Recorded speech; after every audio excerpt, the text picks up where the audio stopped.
बिस्मिल्लाहिर्रहमानिर्रहीम, अस्सलाम वालेकुम। लाइव डॉक्टर शाहिद मसूद के साथ मैं हूं सुमेरा सलीम। नाज़रीन, वफाकी काबीना के इजलास में अहम फैसलों की तौसीक की गई है। इस्लामाबाद हाई कोर्ट के 6 जजेस की जानिब से जो खत लिखा गया तो उस मामले पर वफाकी काबीना ने साबिक चीफ जस्टिस तसद्दुक़ जिलानी साहब पर मुश्तमिल कमीशन बनाने की मंजूरी दे दी है। पाकिस्तान तहरीक इंसाफ की जानिब से इस कमीशन को मुस्तरद कर दिया गया है। इसके अलावा पानी पिचाई से कब कौन मुलाकात कर सकेगा, इस हवाले से SOPs भी तय कर लिए गए हैं। पाकिस्तान IMF से 7 से 8 अरब डॉलर का नया कर्ज प्रोग्राम मिलने के लिए पुरुम्मीद है। इसके अलावा भी दीगर मौज़ूआत पर आज हम गुफ्तगू करेंगे। स्टूडियो में हमारे साथ मौजूद है डॉक्टर शाहिद मसूद। अस्सलाम वालेकुम डॉक्टर साहब। वालेकुम जी, आपको डॉक्टर साहब, वफाकी काबीना की जानिब से साबिक चीफ जस्टिस तसद्दुक़ जिलानी साहब पर मुश्तमिल कमीशन बनाने की मंजूरी दी गई है और इसके अलावा पाकिस्तान तहरीक इंसाफ की जानिब से इस कमीशन को मुस्तरद कर दिया गया है। ये तो देखें, अब दोनों तरफ से बातें हो रही हैं, उस पर मैं तबसरा बाद में करता हूँ। पहले तो ये कि दुनिया भर में सऊदी अरब समेत जिन मुल्कों में लोग आज इत्तिकाफ़ पे बैठ गए, आखिरी इशरा शुरू हो गया रमज़ान शरीफ का, अल्लाह ताला इबादत कबूल फरमाए। आखिरी अशरा है तो रमज़ान जो है वो जा रहा है, तो ये और कल से यहाँ पाकिस्तान में लोग, हज़ारों लोग इत्तिकाफ़ पे बैठेंगे, ये लाखों। दूसरी बात जो है वो ये है कि जो ये अभी इशू चलेगा, इस पर बड़ी बहस होगी, तो मैं इसके ऊपर कोई डिस्कस नहीं करना चाह रहा। कितने जज थे, 4 जज थे, 8 जज थे, 9 जज थे, क्या था, ये भी कितनी बार एसोसिएशन आते हैं, कितनी ये इस इशू में इसको कहते हैं, इस बॉल को साइड से, क्योंकि अभी चलेगा ये। असल जो इशू है वो ये है, मेरे नज़दीक आज की जो बात है वो ये है कि क्या कल पेट्रोल 10 रुपये महंगा होने जा रहा है या 8 रुपये महंगा होने जा रहा है या उससे ज़्यादा, और क्या अवाम उसको ईद से पहले ये जो एक बहुत बड़ा उसके नतीजे में असर पड़ेगा, क्या इसको कैसे अवाम लेते हैं। दूसरी बात ये है कि जो IMF की शराइत हैं उसके मुताबिक एक होना तो चाहिए बिल्कुल ठीक, लेकिन यह है कि क्या इम्प्लीमेंटेशन हो सकेगी, क्योंकि बड़े जो लोग हैं उनको तो लाया जा रहा है टैक्स नेट में, लेकिन मिडिल क्लास पहले ही है। लेकिन ये जो तीसरी बात है ना, कि जो सब्ज़ी फरोश हैं और जो ठेला लगाने वाले लोग हैं और जो बिल्कुल आप समझे उनको, उन पर भी टैक्स लगाने का इरादा है, तो ये कैसे इसकी इम्प्लीमेंटेशन होगी, उसके नतीजे में क्या होगा। क्या वो जो आप समझेंगे लोग जाते हैं और एक जैसे सब्ज़ी वाला जा रहा है, कहीं ठेला लगा हुआ है तो उससे फल फ्रूट ले लिए, तो उसके ऊपर भी टैक्स कैसे लगेगा, उसका तरीक़ाकार, तो वो एक ऐसी चीज़ें हैं जो आने वाले दिनों में देखनी है कि ये कैसे मुमकिन होगा। और उसमें देखें सिक्योरिटी, वही बात, सिक्योरिटी, इंटरनल स्टेबिलिटी और साथ ही जो है वो फॉरेन पॉलिसी और ये सारे और इकॉनमी, ये इश्यूज़ हैं, और उसमें पॉलिटिकल स्टेबिलिटी बहुत ज़रूरी है। और पॉलिटिकल से हट के अब तो देखें ना, अब तो सियासी, अब तो ये अदालत में चला गया मामला, यानी इस्टेब्लिशमेंट का ही हिस्सा होती है ना अदालतें भी, तो ये अब एक बिल्कुल अलग जगह पे है मामला। तो ये पॉलिटिकल टर्मोइल एक तरफ है, जो टर्मोइल है भी नहीं भी है, उसको आप जिस तरह से भी लें, उसमें जो है वो मतलब कुछ दिन देखते हैं कि ये ठहराव आता है कि नहीं आता, फिर उसके बाद ये बाकी मामला पे। लेकिन मेरा अपना ख्याल ये कि क्राइसिस टू क्राइसिस ये जन्म ले रहा है, और उससे जितना हट के ये सिस्टम, ये निज़ाम चले बेहतर, वरना ये निज़ाम जो सिस्टम जो है ना, ये क्राइसिस टू क्राइसिस, रोज़ एक नई स्टोरी ऐसी आती है, वो पुरानी जो है वो अपनी जगह रह जाती है और नई बात सामने आ जाती है। यानी एक सिक्योरिटी का बड़ा वाक़यात होते हैं, पै दर पे आपको लगता है कि एक दिन हुए, उसी बिल्कुल एक साथ बहुत सारे वाक़यात हुए, अगले दिन जजेस का आ गया, अगले दिन कुछ और हो गया, तो ये क्राइसिस टू क्राइसिस जो है ये मुनासिब नहीं है। स्टेबल होना चाहिए इस पूरे सेटअप को, अगर ये कर सकता है अपने आप को, क्योंकि उसके नतीजे में एक, मैंने कहा ना, एक बेचैनी सी फैली हुई है और वो फैल रही है और बढ़ रही है कि अब क्या होगा, अब क्या होगा, कैसे होगा, क्या होगा। उसमें बहुत कुछ तो आप देखें ना, इसमें सारा का सारा तो तहरीक इंसाफ नहीं कर रही। अब तहरीक इंसाफ के वकीलों के आपस में अगर इख्तलाफात हो गए तो वो मेन स्ट्रीम ख़बरें। इशू ये नहीं है, इशू ये है कि जो सिक्योरिटी का इशू है या जो इकॉनमी का इशू है, इशू आपके दूसरे हैं, बहुत बड़े इशूज़ हैं जो रियासत के इशूज़ हैं। बहरहाल देखते हैं किस तरह नबरत आज़मा होते हैं हमारे अकाबरीन। मैं 2-3 बातें, मैं मुसलसल ही बात कह रहा हूँ कि तेज़ी के साथ वाक़यात जो है ना वो आस पास के वाक़यात। अब देखें, ये कल मुशाहिद हुसैन सैयद साहब मौजूद थे, उनसे बड़ी सैर हासिल गुफ्तगू हुई और उनके साथ ज़ाहिर है कि बहुत से मामलों पे जितना मुमकिन था उस टाइम फ्रेम में हमने उसको कल उनके साथ डिस्कस किया। और आने वाले दिनों में इस पे और भी मेहमानों को मैं बुलाऊंगा, उनकी राय जानूंगा। लेकिन मैं आपसे सिर्फ एक बात ये कहूँ कि जो ये मुख्तलिफ कॉन्फ्लिक्ट्स हैं ना, फॉर एवर वॉर्स जिनको कहते हैं, जो जंगें छिड़ जाती हैं और फिर ख़त्म नहीं होती, उनको ख़त्म करना बड़ा मुश्किल हो जाता है। अफ़गानिस्तान डिस्टेबलाइज कब हुआ, किस सन में हुआ और आज तक है, और आज भी वो डिस्टेबलाइज है, बावजूद इसके कि वहाँ से अमेरिका और नेटो की फ़ौजों का इनखला हो गया, लेकिन वो स्टेबिलिटी लाना बड़ा मुश्किल हो जाता है। इराक़ में चले गए अमेरिकन, थोड़े से रह गए, अड्डा छोड़ दिया सब कुछ, लेकिन स्टेबिलिटी नहीं आ पा रही। तो स्टेबिलिटी एक दफ़ा ख़त्म हो जाए किसी मुल्क की, तो दोबारा उसको मतलब डिस्टेबलाइज मुल्क जो है वो नहीं होना चाहिए। अच्छा, मुल्क और हुकूमत अगर डिस्टेबलाइज हो रही है ना, तो वो एक अलग है, उसका इम्पैक्ट आवाम तक नहीं जाना चाहिए। मतलब या मतलब कुछ ऐसा हो सिलसिला कि वो जो है ना, मतलब है कि अब ये जो नीजर रोज़ एक फ़ैसला आगे पीछे दाएं बाएं ये हो रहा है सारा, तो ये हर सतह पे हो रहा है। अब चूँकि अदालत में चला गया मामला, तो सियासत में तो है नहीं, अब अदालत में है। तो अब देखें अदालतें किस तरह से निबरत आज़मा होती हैं और हमारी इस्टेब्लिशमेंट कैसे इसको देखती है। तो लेकिन इर्द गिर्द के वाक़यात में आप देखें क्या हो रहा है। पहली बात तो ये हुई है कि जो फ़लस्तीनी हैं, मजमूई तौर पे उनके अंदर ये तासुर कभी तर हो गया है कि हमें चीट किया गया, हमें धोखा दिया गया है।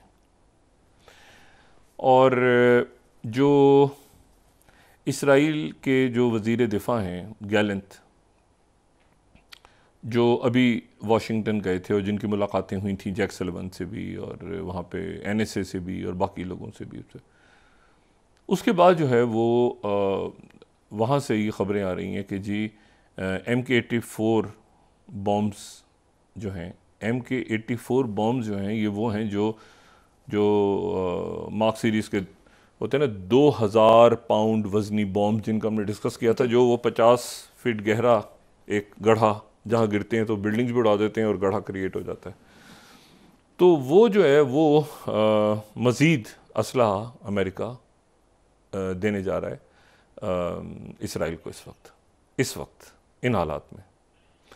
और उसमें MK-84 भी हैं, उसमें MK-82 भी हैं, ये मोहलक बॉम्ब्स हैं। ये बहुत ऐसे ये वो बॉम्ब्स हैं जिनके बारे में ख़बर ये भी आई थी कि ये गलत जगहों पे गिरा दिए गए, ये भी खबर आई थी और हमने इसको डिस्कस भी किया था। तो वो असलहा इस मरहले पे इसराइल को दिया जा रहा है। ये जो है ना, ये एक, और मैं यहाँ पे जो है वो मैं कोट कर रहा हूँ उस पर वॉशिंगटन पोस्ट की जो मेन हेडलाइन है आज की, कि US sends of more bombs and war planes for Israel. अच्छा, अब इसमें ये 2000 पाउंड वजनी बॉम्ब्स आ गए। अच्छा, यहाँ से अब जरा आप देखें कि यहाँ से किस्सा कैसे शुरू होता है। किस्सा ऐसे होता है शुरू के सीज़ फायर, ठीक है, जंगबंदी होनी चाहिए, सब कुछ होना चाहिए, पेरिस एग्रीमेंट हो गया, ये हो गया, आगे पीछे दाएं बाएं सारा। उसके बाद अब ये असलहा उनको इस मरहले पे दिया जा रहा है। वो किससे लड़ना है उन्होंने? ज़ेलेंस्की चीख रहा है मुझे असला नहीं दे रहे, उस पर भी मैं आता हूँ कि उस पर ताज़ा तरीन क्या इतलात है। लेकिन अब ये देखें कि इसराइल के जो फ़लस्तीनी हैं, उनको इस वक्त ये हो रहा है कि हमें चीट किया गया है बड़ा शिद्दत के साथ। दूसरी जो बात है वो ये है कि एक तो असलहा फराहम हो रहा है इस वक्त, मोहलक असलहा। फिर उसके बाद जो एक चूँकि एक बड़ी हसास ख़बर है ये, और लेकिन इसको डिस्कस करना यहाँ पे ज़रूरी है, वो ये है कि एक जो पोस्ट गज़ा प्लान, जिसको इन्होंने कहा ना कि हम गज़ा को आगे, जो पेरिस में डिस्कस हुआ था कि जी वहाँ पे अरब ममालिक की फ़ौजें जाएंगी और इस्लामी ममालिक की होंगी या बाकी, उसके ऊपर जो गैलेंट एक प्लान लेके गए हैं, वो प्लान जो है उसको शायद अमेरिका ने अप्रूव कर लिया। अच्छा, और उसको जो है वो कुछ अरब ममालिक ने भी, अच्छा मैं यहाँ पे कोट क्योंकि हसास मौजू है इसलिए इसको कोट करना ज़रूरी है, मैं भी उसकी आपको बताता हूँ कि मैं कहाँ से रेफरेंस ले रहा हूँ। लेकिन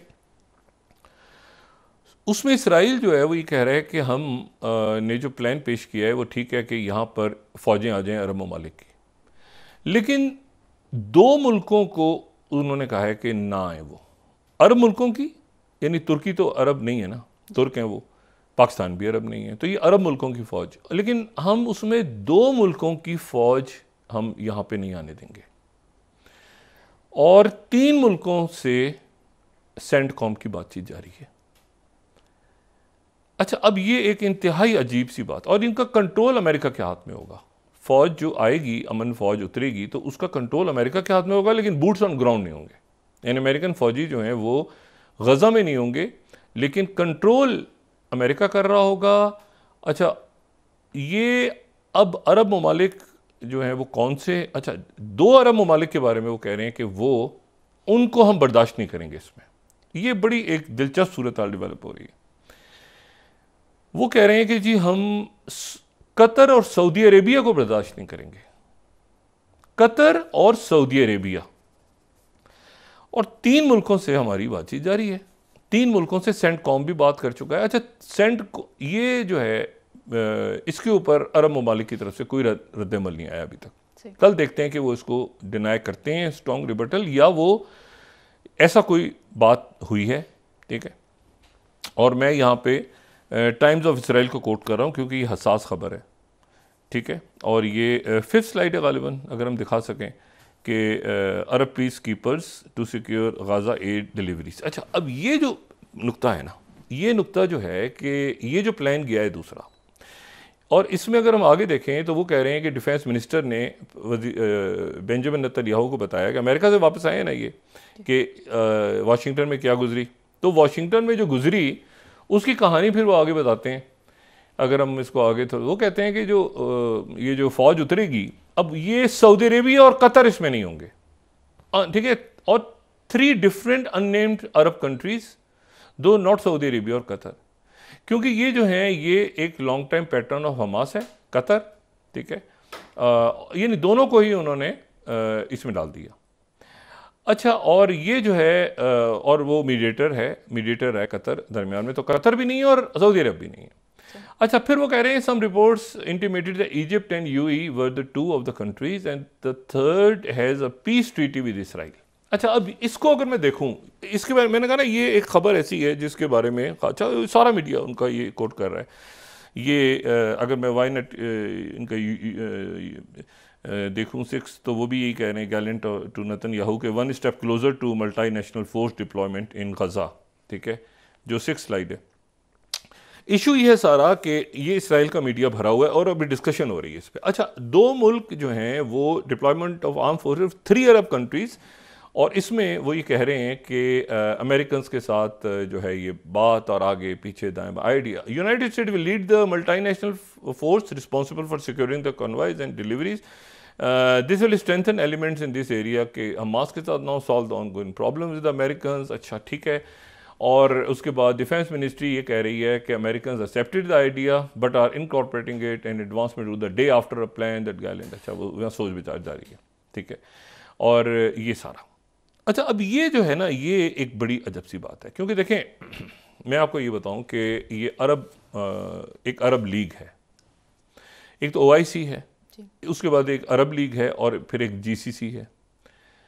अब अरब लीग के अंदर ये एक बहुत बड़ी, मेरा ख्याल है कि एक दरार डलवाने की कोशिश है खुद अरब लीग के अंदर, और मुझे नहीं पता कि इसको एक्सेप्ट करेंगे या नहीं करेंगे, क्योंकि इजिप्ट और यूएई के ताल्लुकात बहुत अच्छे हैं, इजिप्ट और सऊदी अरेबिया के ताल्लुकात बहुत अच्छे हैं, और कतर और सऊदी अरेबिया के ताल्लुकात बहाल हो चुके हैं, यूएई और मतलब सब मुल्क इस वक्त एक उस पे हैं। तो ये जो बात है कि जी 3 मुल्कों को मान लिया और 3 मुल्कों को उन्होंने कहा कि नहीं, और अमेरिका ने भी कह दिया। अब अमेरिका की तरफ डिनाइल नहीं हुआ इस खबर का। ये बड़ी अजीब खबर है, और साथ ही असला भी आ रहा है। मैंने आपसे कहा ना फ़लस्तीनियों को, अच्छा साथ ही एक अंदर दरार आ गई है फ़लस्तीनियों में, वो ये आई है कि महमूद अब्बास जो हैं उन्होंने इस दौरान जो मोहम्मद मुस्तफ़ा उनके करीबी मुशीर थे उनको वज़ीर आज़म नामज़द कर दिया था, उन्होंने आगे अपनी काबीना का ऐलान कर दिया, उसको अमेरिका ने मुबारकबाद भी दे दी। अच्छा, तय हुआ था कि फ़लस्तीनी अथॉरिटी जो है वो इस दौरान तहलील हो जाएगी और एक ऐसा वहाँ पे ढांचा जन्म लेगा जो PLO के अंडर काम करेगा, जो कि पेरिस एग्रीमेंट में था और जिसमें मॉस्को इन्वॉल्व हुआ था। लेकिन अब ये हुआ है कि वो वहाँ पे उन्होंने महमूद अब्बास जो है उन्होंने अपनी काबीना का ऐलान कर दिया और अमेरिका ने मुबारकबाद दे दी। और इसका मतलब है कि वो हमास जो है उसमें उनको बिल्कुल साइड पे करके, और लेकिन यहाँ पे सऊदी अरब को उन्होंने हटा दिया दरमियान में से। और अगर इसमें आप कतर को नहीं रखते, अगर आप इजिप्ट को नहीं रखते, आप बाकी मुल्कों को नहीं रखते, तो एक बड़ी अजीब सी डिवीज़न हो जाएगी ना उसमें। मतलब है कि कैसे, ठीक है, मेरा तो ये ख्याल था कि सारे मुल्कों को, जिसमें यूरोप भी के जो मुल्क हैं वो भी जो बड़े ज़बरदस्त फ़लस्तीन के लिए आवाज़ उठा रहे हैं, ग्लोबल साउथ हम डिस्कस कर रहे थे, ये और भी ग्लोबल साउथ ज़ाहिर है अफ्रीका से, मतलब ऐसा होता कि मल्टी नेशनल, लेकिन 3 मुल्क आप नेम कर उनको नाम दे दें और साथ ही फिर अमेरिका और साथ ही इसराइल प्रपोज करे, तो ये कोई तुक समझ नहीं आती। अच्छा, तीसरा मुल्क जो है कौन सा हो सकता है? तीसरा मुल्क जो है वो ये जिसकी उन्होंने नाम ले लिया, उन्होंने कहा जिनकी पीस ट्रीटी है। तो पीस ट्रीटी जो है वो ज़ाहिर है कि इसमें अगर हम कहें कि 3 मुल्कों से बात हो रही है, तो एक जहन में आ सकता है कि उसमें एक जॉर्डन भी हो सकता है, उर्दन भी हो सकता है, और एक इजिप्ट हो सकता है शायद, या लेकिन उन्होंने कहा 2 मुल्क ऐसे और एक ऐसा जिसका पीस ट्रीटी है, तो फिर इजिप्ट या जॉर्डन में से एक होगा। इजिप्ट तो इसमें मेरा नहीं ख्याल कि इजिप्ट इसमें है, ठीक है, जॉर्डन भी नहीं इसमें शायद आए। लेकिन ये जो प्रपोज़ल आना है इस तरह से, ये एक बहुत ही अजब सी तकसीम करवाने की कोशिश है।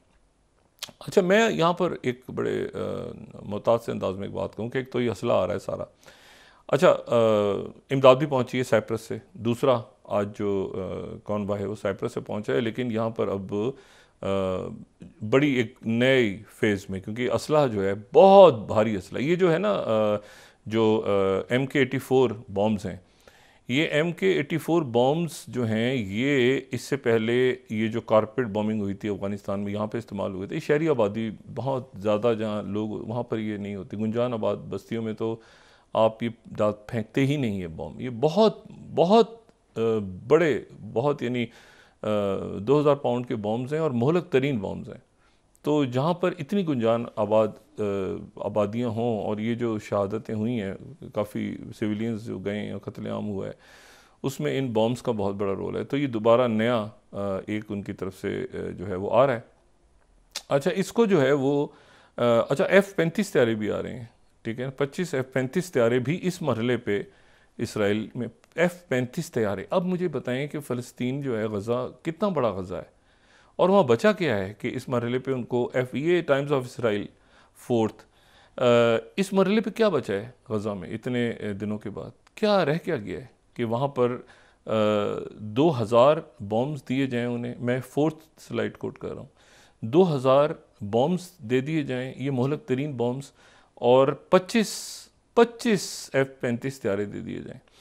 अच्छा, अब बात यह है कि ये जो है ना मामला, ये मेरा ख्याल है कि अब बिगड़ गया है। मैं इसको पहले, मुझे बड़ी तवक्को थी कि ये मामला चला जाएगा 2 रियासती हल की तरफ, या ये मामला जाएगा कहीं बेहतरी की तरफ, लेकिन अब ये मामला ख़राब हो गया है बहुत ज़्यादा। ये असला देने का मतलब ये है कि, अच्छा, मैं इसमें आपको दूसरी एक बात बताऊँ। देखें, जो कई मुल्क हैं ना, वो इससे मुतासर होंगे आने वाले दिनों में, और मुझे एक ख़दशा है जो मैं बड़ी मुहतात अंदाज में बात कर रहा हूँ। लेकिन सबसे ज़्यादा मुजाहरे इस वक्त कहाँ हो रहे हैं? यूरोपीय मुल्कों में हो रहे हैं, पाकिस्तान में भी मुजाहरे हुए, बाकी जगहों पे दुनिया भर में, लेकिन सबसे ज़्यादा जो मुजाहरे इस वक्त कहीं हो रहे हैं वो हो रहे हैं उर्दन में।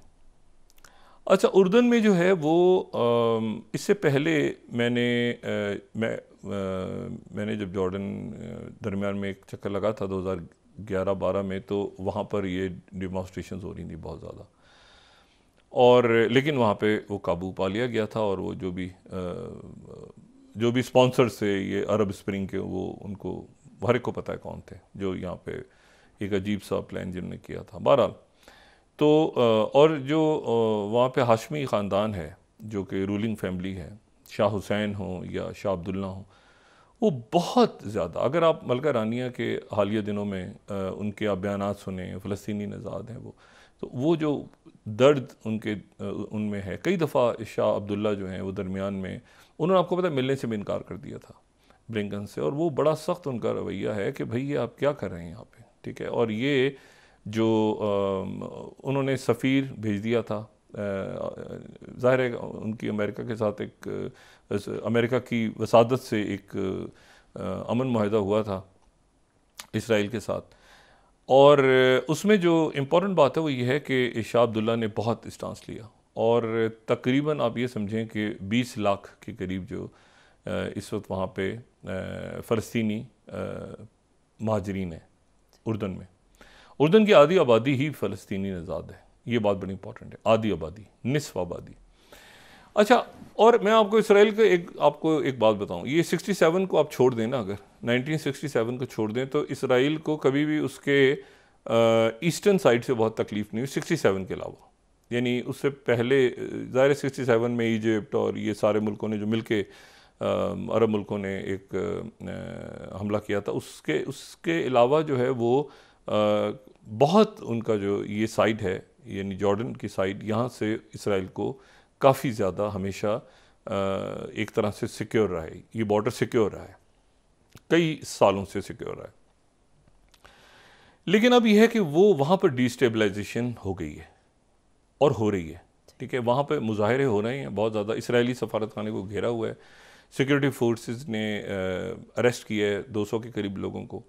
और ये देखें अभी हालिया दिनों में जो ये एयर ड्रॉपिंग भी हो रही थी, तो जहाज़ जब फ्लाई कर रहे थे तो जॉर्डन से फ्लाई कर रहे थे। अब जॉर्डेनियंस को और जॉर्डन की हुकूमत को जो है एक बहुत बड़ी ट्रबल में डाल दी है प्रेसिडेंट बाइडेन ने, जो बाइडेन इंतज़ामिया ने। और ये मैं आपको बताऊं कि बहुत ज़बरदस्त मुल्क उर्दन, और उर्दन की रॉयल फैमिली भी बड़ी ज़बरदस्त और एक प्रॉब्लम में डाल दी है, क्योंकि वहाँ पर मैंने आपसे और ये जॉर्डन जो है मगरबी के, देखें ना जॉर्डन की अगर आप लोकेशन उसकी, अगर आप उसका मैप में जॉर्डन को देखें तो जॉर्डन के एक तरफ सऊदी अरेबिया है, एक तरफ जो है वो सीरिया है, अच्छा एक तरफ उसके जो है वो लेबनान है, और मतलब सऊदी अरेबिया भी टच होता है, ठीक है, जॉर्डन के साथ।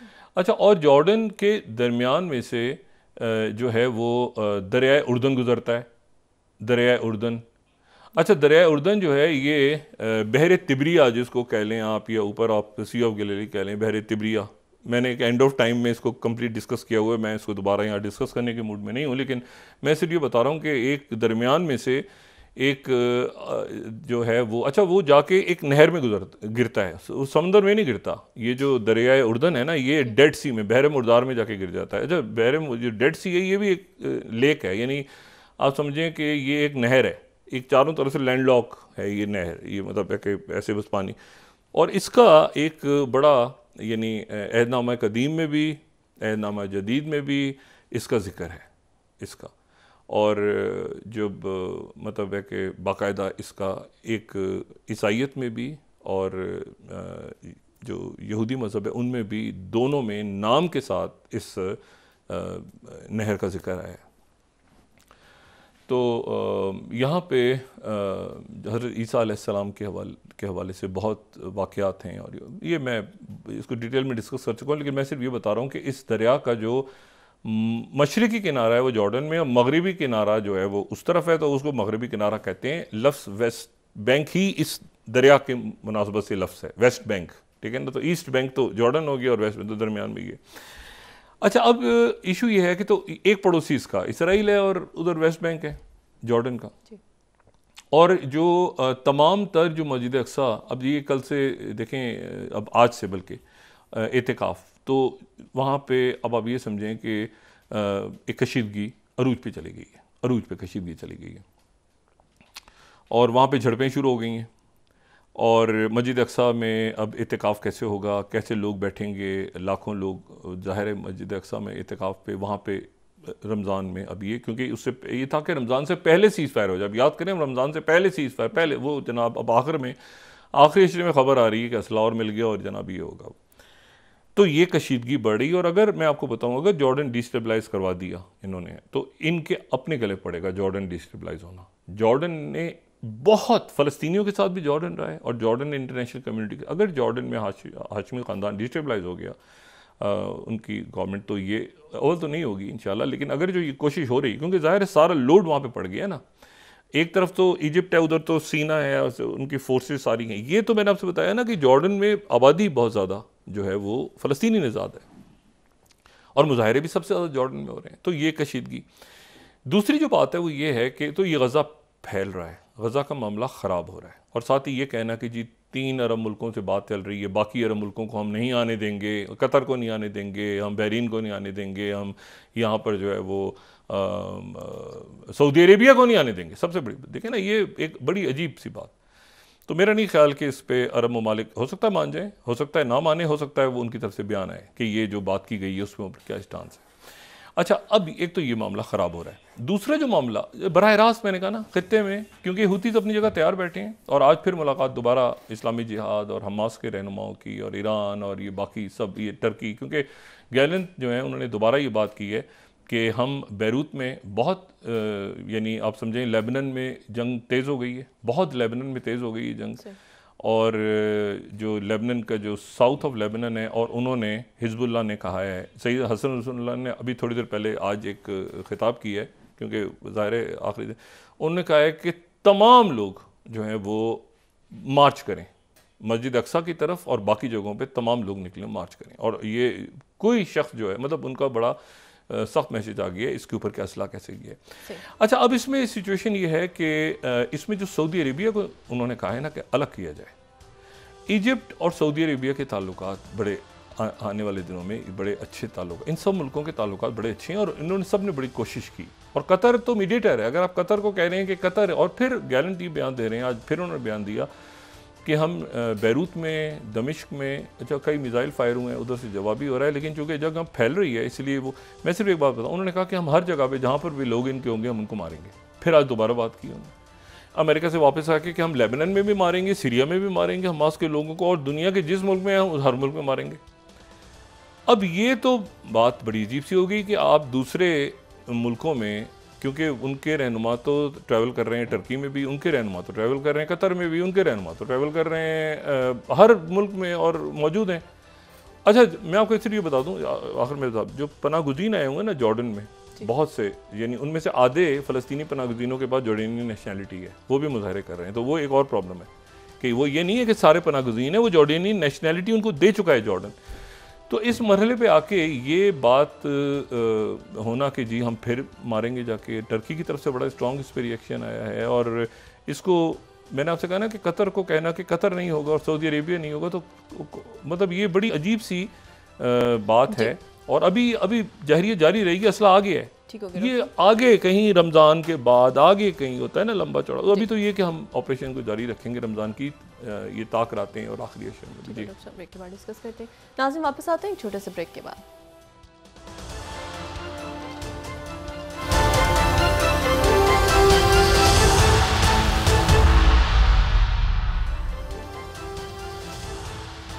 वेलकम बैक नाज़रीन। डॉक्टर साहब, पाकिस्तान जो IMF से 7 से 8 अरब डॉलर का जो नया कर्ज प्रोग्राम मिलने वाला है, कहा जा रहा है कि IMF की शर्तों पर बनेगा, तो क्या महंगाई का एक और नया तूफान आएगा? अभी तो बहुत कुछ है, अभी तो उस प्रोग्राम की में आने में और उससे पहले क्या कुछ होना है वो बहुत इम्पॉर्टेंट है कि कैसे शराइत हम पूरी करते हैं, क्या शराइत होती हैं, कैसे मामला तय होते हैं, और उसमें ये बहुत ज़रूरी है कि डिस्टेबलाइजेशन पॉलिटिकल ना हो यहाँ पे, और दहशतगर्दी और ये सारे मामला जो बहुत इम्पॉर्टेंट हैं। तो ये महंगाई और बाकी सारे मामला उस पर हम लेकिन मैं सिर्फ ये कह रहा हूँ, ये क्राइसिस टू क्राइसिस में ये सेटअप चुके, ये सिस्टम जा रहा है, रोज़ एक नया एक इशू खड़ा होता है, उससे गुरेज करना चाहिए। और इसमें जो है मैं अभी ये देखें, ये ख़राब हो रहा है, जो गज़ा का मामला है ये ख़राब हो रहा है, ठीक है, गज़ा की बात ख़राब हो रही है, लेकिन गज़ा से बिल्कुल अभी यूक्रेन में क्या है उसको छोड़ें और ज़रा हम आते हैं इधर, ये बिल्कुल अपने मशरिक़ में हमारा दुनिया की सबसे ज़्यादा मुसलमान आबादी अगर किसी मुल्क में है, सबसे ज़्यादा मुसलमान, तो वो इंडोनेशिया में है। अच्छा, इंडोनेशिया में है, और इंडोनेशिया जो है 17,000 जजीरे हैं, 17,000 जजीरे मिलके एक मुल्क बनाते हैं जो कि इंडोनेशिया है।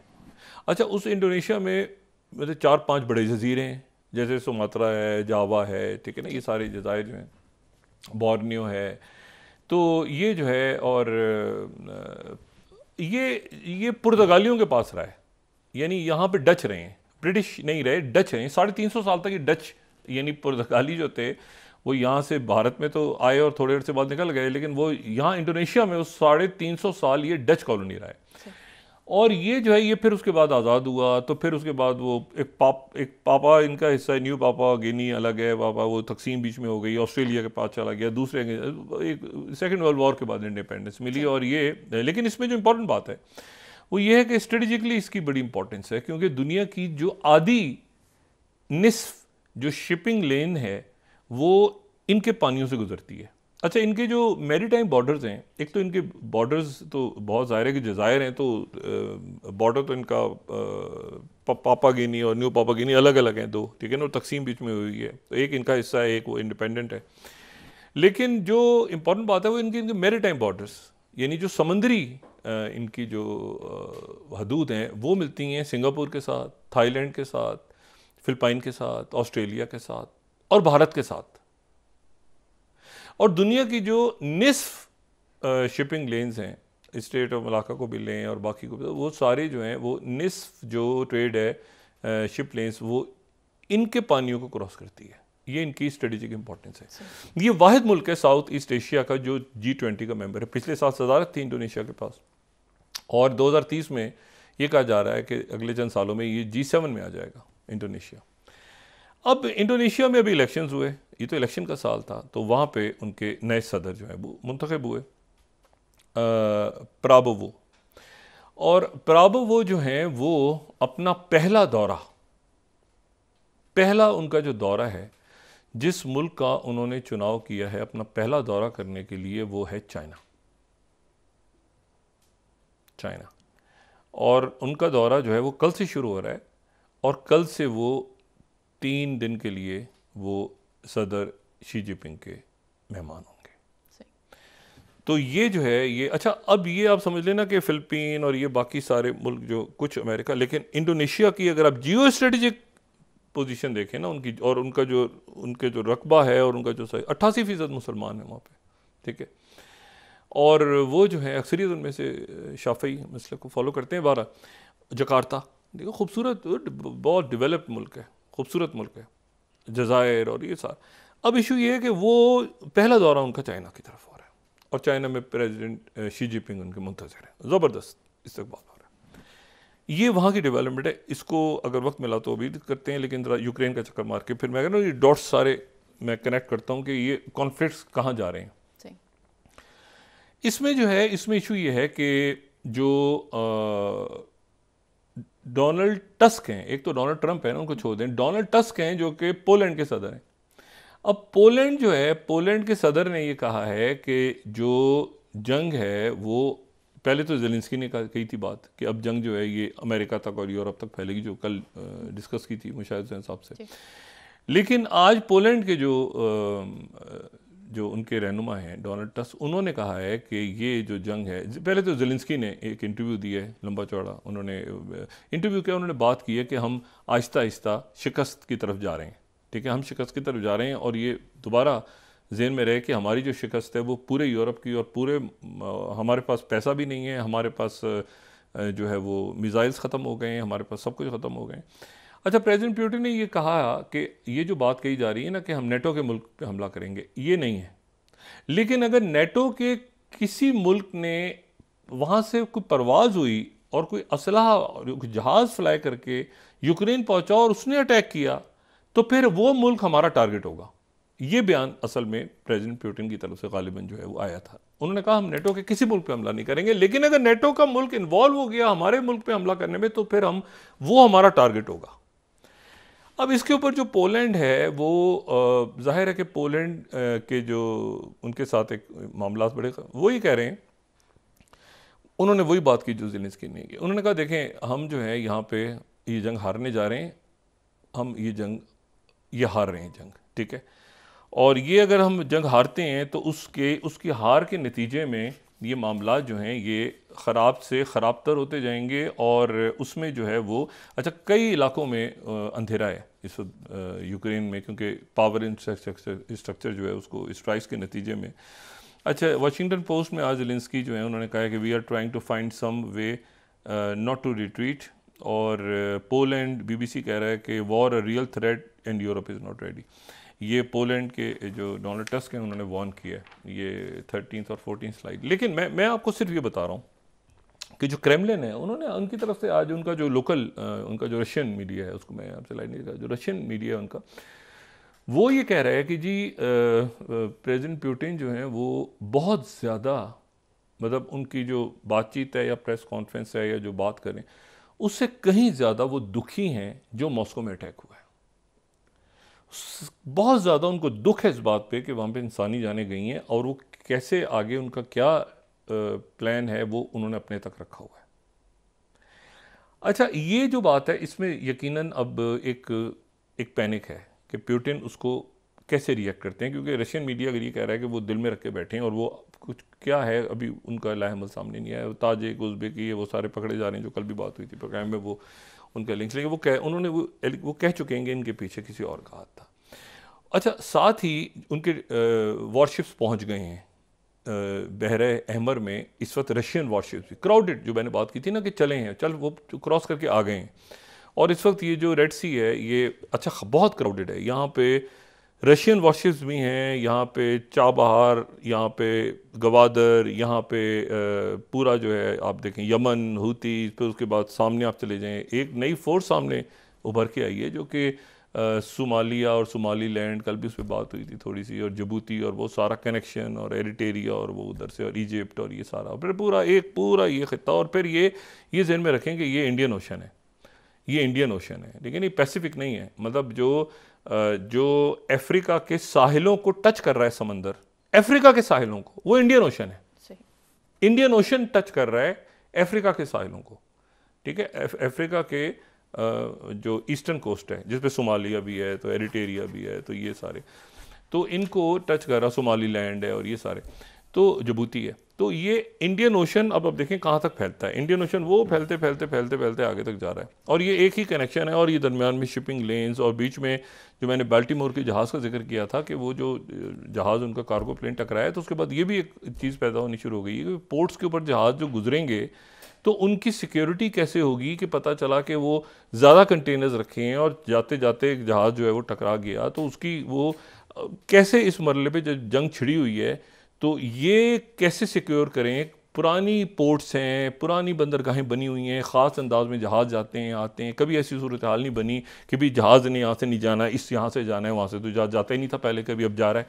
तो वो एक ऐसी सूरत हाल इस वक्त इतनी अनसर्टिनिटी है कि उसमें ये पाकिस्तान में जो भी सिचुएशन डेवलप हो रही है, चाहे वो इकॉनमी की हो, चाहे वो सिक्योरिटी के इश्यूज़ हों, चाहे वो पॉलिटिकल मामलात हों, वो तमाम के तमाम जो आपके रीजनल टर्मोइल है उस रीजनल टर्मोइल से वाबस्ता हैं। और अगर रीजनल टर्मोइल के दौरान हमने अपने आप को स्टेबलाइज नहीं किया, मैं रिपीट कर रहा हूँ, अगर इस रीजनल और ग्लोबल टर्मोइल में हमने अपने आप को स्टेबलाइज नहीं किया एज अ रियासत, एज अ मुल्क, तो हमारे लिए बहुत प्रॉब्लम्स क्रिएट होंगे। तो बराह करम जो ये कुछ इश्यूज़ को 7 से 8 और 8 से 9 वाली ख़बरें जो बहुत ज़्यादा ये रीजन में देखें आग लगी हुई है इस वक्त, प्रॉब्लम्स हैं, ठीक है, शोले भड़क रहे हैं। अब इस वक्त यहाँ पे स्टेबलाइज करें ताकि बराह करम हम आगे बढ़ सकें और ये सारे मामलात आपस में, चाहे वो दहशतगर्दी हो या मईशत हो, सोशल अनरेस्ट हो, इससे दूर रहें, इससे बचें हम एज अ पाकिस्तानी जी, तो बेहतर होगा। जी, बहुत शुक्रिया डॉक्टर साहब। नाज़रीन, के साथ ही आज का प्रोग्राम अपने इख्तिताम को पहुंचा। मुझे सुमेरा सलीम को इजाज़त दीजिए। अल्लाह निगहबान। जी डॉक्टर साहब। अपने दोस्तों रिश्तेदारों गुरदानवाह के लोगों का सब ख्याल रखिएगा। अल्लाह हाफ़िज़।